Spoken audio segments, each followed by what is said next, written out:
اہم خبر ہے، پاکستان کا بھارت سے ملحقہ فضائی حدود 2 روز بند کرنے کا فیصلہ ہوا ہے۔ پاکستان ایئرپورٹ اتھارٹی کا تمام ایئر لائنز اور ایوییشن کمپنیوں کو نوٹم جاری کر دیا۔ 28 اور 29 اکتوبر کو فضائی حدود صبح 6 تا 9 بجے بند رہیں گی۔ اس دوران کمرشل پروازوں کو احتیاط کی ہدایت کی گئی ہے۔ نوٹم کے مطابق کراچی لاہور فلائٹ ریجن میں مخصوص روٹس کمرشل پروازوں کے لیے بند رہیں گے۔ پاکستان کا بھارت سے ملحقہ فضائی حدود 2 روز بند کرنے کا فیصلہ ہوا ہے۔ پاکستان ایئرپورٹ اتھارٹی کا تمام ایئر لائنز اور ایوییشن کمپنیوں کو نوٹم جاری کر دیا۔ 28 اور 29 اکتوبر کو فضائی حدود صبح 6 تا 9 بجے تک بند رہیں گی۔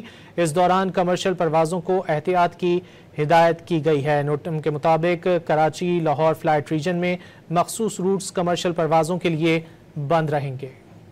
28 اور 29 اکتوبر کو فضائی حدود صبح 6 تا 9 بجے تک بند رہیں گی۔